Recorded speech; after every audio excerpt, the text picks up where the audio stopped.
7 de la mañana, 43 minutos. Y esta mañana nos acompaña Marcelo Espinel, vocero del Observatorio Legislativo y también director de la Fundación Ciudadanía y Desarrollo, para conversar en estos minutos sobre estos casos de corrupción que se han presentado en los últimos días en el país y que son investigados por las autoridades. Gracias, Marcelo, por estar aquí en Telediario. Fabricio, muy buenos días y un cordial saludo a tu distinguida audiencia. Muchas gracias, Marcelo, muy gentil. Bueno, ¿cómo se ve desde el observatorio estos hechos y estos casos de corrupción que se están investigando en este momento? Bueno, es lamentable que desde el año 2017 hemos visto una Asamblea Nacional empañada por casos de corrupción. Hay que considerar que esta noticia sobre los legisladores que aparecen en una lista por supuestamente haber gestionado cargos públicos no es la primera que refiere a casos de corrupción dentro de la Asamblea Nacional. No debemos olvidar, por ejemplo, los audios que existieron entre el expresidente de la Asamblea Nacional, José Serrano, y el excontralor Carlos Polit, los audios entre la asambleísta, expresidente de la Asamblea Nacional, Elizabeth Cabezas, y la ministra María Paula Romo, así como también las denuncias por los casos de supuestos diezmos dentro de la Asamblea Nacional. En la Fiscalía reposan más de 25 procesos de investigación, están en etapa de investigación previa sobre casos de corrupción de la Asamblea Nacional, de los asambleístas, y es algo vergonzoso, es algo que realmente molesta a la ciudadanía y que esperemos que ya después de tanto tiempo, pues las investigaciones den resultados. Claro que sí. ¿Qué ha pasado con estas denuncias que han salpicado a varios asambleístas? No solamente ahora con el tema de esta presunta red de manejo de los hospitales en ciertos puntos del país y la gestión de cargos públicos, sino también otras acusaciones que usted bien ha mencionado y que se han presentado durante estos últimos meses en la función legislativa. ¿Qué ha pasado con todo ello? Bueno, estas denuncias se encuentran en investigación dentro de la Fiscalía General del Estado, está en etapa de indagación previa, por ende no se puede acceder a la documentación sobre los procesos investigativos. Y realmente es algo que debe preocuparnos, algo que la ciudadanía también tiene que generar presión sobre las autoridades judiciales, respetando por supuesto su independencia y respetando el cumplimiento de los términos y plazos que se señalan dentro de la norma, pero también exigiendo respuestas. Porque la responsabilidad que puede tener un individuo por cometer un caso de corrupción no solo radica en el ámbito penal, no también tiene que radicar en el ámbito de responsabilidad civil o administrativa, que es determinado por la Contraloría General del Estado, pero sobre todo una responsabilidad política. Y esa responsabilidad política debe ser asumida por la Asamblea Nacional, por los partidos políticos y también, si existe ética y moral, por el actor político. Hemos visto que en la Asamblea Nacional estos procesos de fiscalización no han dado resultados.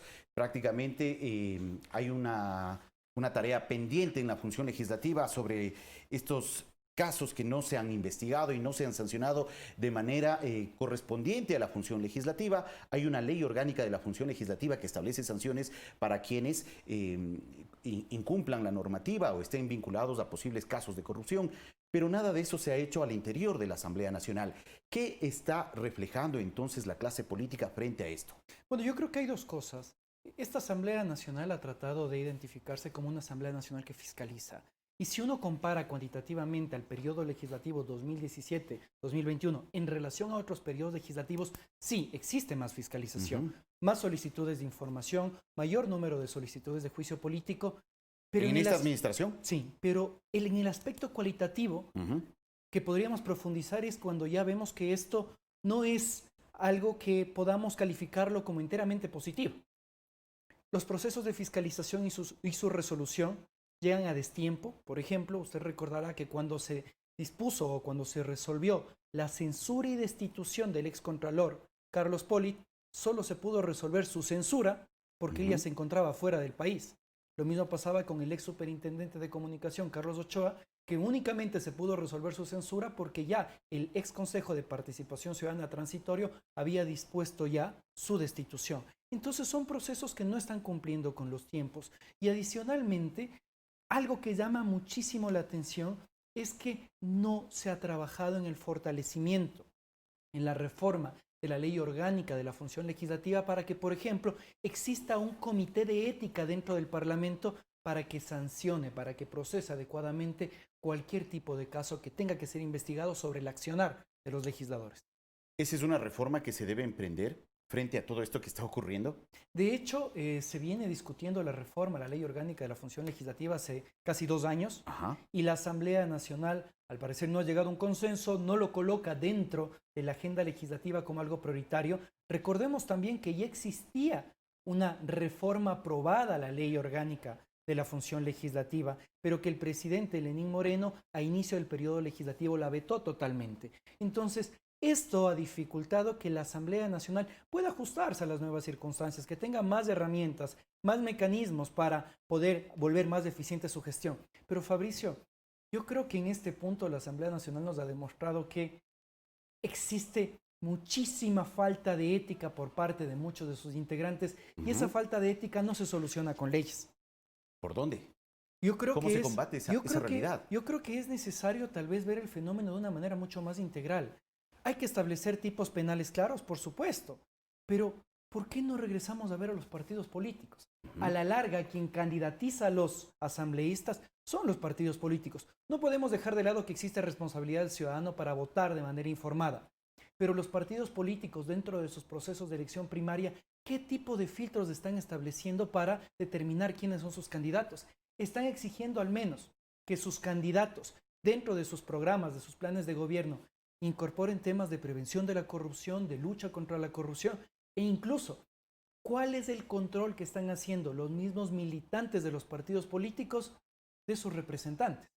Si es que aquí nosotros no atacamos la corrupción de manera integral, generando un ecosistema de transparencia, de integridad, de rendición de cuentas, el problema de la corrupción va a seguir afectando sobre todo a los más desfavorecidos dentro de nuestra sociedad. En este sentido, ¿qué es prioritario y necesario hacer frente a esta realidad de los partidos y las organizaciones políticas en Ecuador?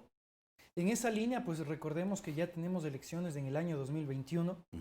Los procesos de democracia interna, de selección interna de candidatos tendrán que realizarse en los siguientes meses. Y aquí creo que es importante el rol que debe ejercer el Consejo Nacional Electoral, verificando que esos procesos de democracia interna se realicen de manera adecuada, pero sobre todo los militantes, exigiendo que sus candidatos sean candidatos que estén comprometidos con la lucha contra la corrupción, pero que adicionalmente que se encuentren dentro de este parámetro de integridad, de ética que debe existir dentro de los representantes.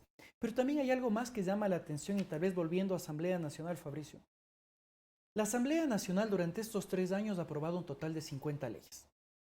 Apenas una de ellas refiere a anticorrupción.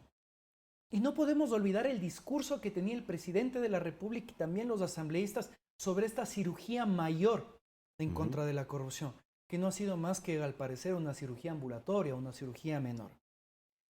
Apenas una reforma ha sido aprobada a pesar de que la Asamblea Nacional se han presentado 47 proyectos de ley que buscan combatir la corrupción. El combate a la corrupción no puede ser un artículo, 2 artículos. Necesitamos promover mayor transparencia, necesitamos promover la recuperación de lo robado, pero también generar sistemas en los cuales los conflictos de intereses, así como también el fenómeno de puertas giratorias, sean, en lo posible, disminuidos o eliminados. Claro que sí, y esa es la aspiración de la ciudadanía, que no solamente se investigue y se establezcan responsabilidades en estos hechos relacionados a posibles actos de corrupción que vinculan a funcionarios, sino también poder dar pasos en concreto para poder mejorar la estructura institucional del país. Gracias, Marcelo, por la participación. Fabricio, siempre a las órdenes y un cordial saludo. Muchas gracias. Agradecemos a Marcelo Espinel, vocero del Observatorio Legislativo y también director de la Fundación Ciudadanía y Desarrollo, por ofrecernos su punto de vista frente a estos casos de corrupción que se han presentado en el transcurso de los últimos días, que se han develado ante la opinión pública y que son investigados por las instituciones.